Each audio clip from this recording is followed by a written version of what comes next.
Hello guys, শুভ দীপাবলি সবাইকে।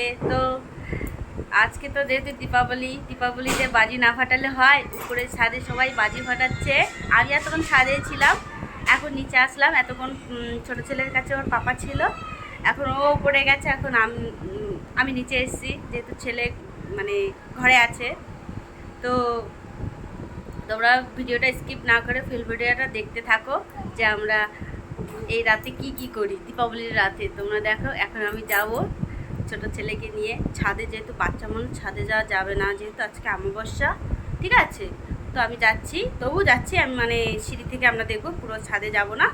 তো তোমরা ভিডিওটা স্কিপ না করে ফুল ভিডিওটা দেখতে থাকো।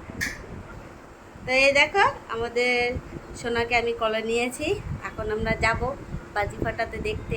ওখানে আমার ভাসুরমশাই, আমার বর মশাই, আমার ভাস্তিরা, আমার বড় ছেলে সবাই বাজি ফাটাচ্ছে। আমার যা আছে সবাই উপরে আছে।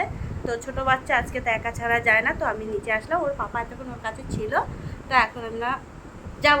তো চলো, ভিডিওটা স্কিপ করো না, ফুল ভিডিওটা দেখতে থাকো। আর ভালো লাগলে প্লিজ লাইক কমেন্ট শেয়ার করে দিও। তো দেখো, তো গাইস, আমার শাশুড়ি বলছে যে আজকে ছেলেকে নিয়ে ছাদে যাওয়া যাবে না। আমি যেতে চাইলাম, যেতে দিচ্ছে না। তো এই যে আমার শাশুড়িকে কোলে দিয়ে আমি এখন ছাদে যাব। তো গাইস, ছাদে চলে এসেছি, এখন হবে ধামাকা।